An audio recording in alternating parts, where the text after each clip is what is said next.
संयुक्त राष्ट्र बाल कोष ने अपनी एक नई रिपोर्ट में बच्चों के भविष्य पर मंडराती चुनौतियों को उजागर किया। इस रिपोर्ट के मुताबिक 2050 तक बच्चों के लिए भीषण लू का मामला सामने करने के बाद जोखिम 8 गुना और ज्यादा बढ़ जाएगा। इतना ही नहीं, 2000 से तुलना करें तो अगले 26 वर्षों में बाढ़ का खतरा भी 3 गुना बढ़ सकता है। और इतना ही नहीं, रिपोर्ट्स के मुताबिक जब 2050 के दशक में पर्यावरण और जलवायु संबंधी परिस्थितियों को और बेहतर हो जाएंगी और ऐसे में 2000 की तुलना में 2 गुना बच्चे जंगलों में धधकती आग का सामना करने को मजबूर होंगे। रिपोर्ट्स के मुताबिक जलवायु से जुड़ी आपदाएं, आबादी में आता बदलाव और तकनीकों तक पहुंच में मौजूद असमानताएं ऐसी चुनौतियां हैं जो 2050 तक बच्चों के जीवन में नाटकीय बदलाव के साथ साथ कई बड़ी समस्याओं को जन्म दे सकती हैं। वैश्विक स्तर पर जिस तरह से तापमान में वृद्धि हो रही है और आने वाले वक्त में एक बड़े खतरे की ओर इशारा करती है।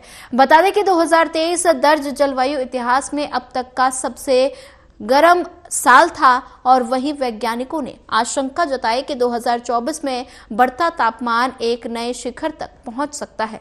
ये भी कयास लगाए जा रहे हैं कि इस साल वैश्विक तापमान में हो रही वृद्धि 1.5 डिग्री सेल्सियस की लक्ष्मण रेखा को पार कर सकती है। ऐसे में रिपोर्ट्स में आशंका जताई गई कि बढ़ते जलवायु जोखिमों का असर अन्य लोगों की तुलना में बच्चों पर कहीं ज्यादा भारी पड़ेगा। हालांकि दुनिया के किस क्षेत्र में ये ज्यादा कम होगा, ये बात पर निर्भर करता है कि वहां बच्चों के सामाजिक आर्थिक हालात व संसाधन तक उनकी कितनी पहुंच या खराब है। और ऐसे में रिपोर्ट्स में इस बात की भी पुष्टि की गई कि पूर्वी और दक्षिण एशिया के साथ साथ प्रशांत, मध्य पूर्व, उत्तर पश्चिम एवं मध्य अफ्रीका में भीषण गर्मी का सामना करने को मजबूर बच्चों की संख्या में सबसे ज्यादा वृद्धि हो सकती है। और वहीं बाढ़ की वजह से पूर्वी अफ्रीका और प्रशांत में बच्चों पर सबसे ज्यादा असर पड़ने की आशंका है। और ऐसे में इस बारे में यूनिसेफ की कार्यकारी निदेशक कैथरीन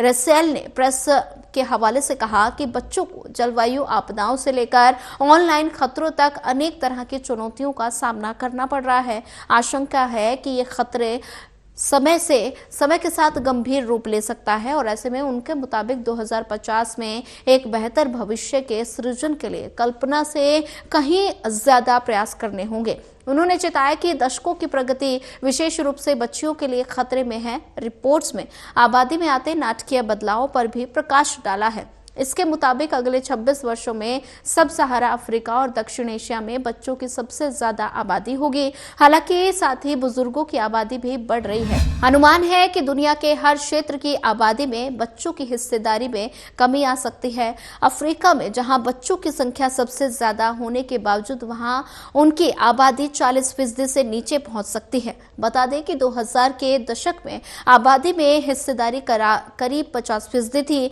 और इसी तरह पूर्वी एशिया में जहां ये हिस्सेदारी 2000 में 29% थी, वो गिरकर 17% से नीचे रह जाएगी। पश्चिम यूरोप में भी कुछ ऐसा ही देखने को मिलेगा।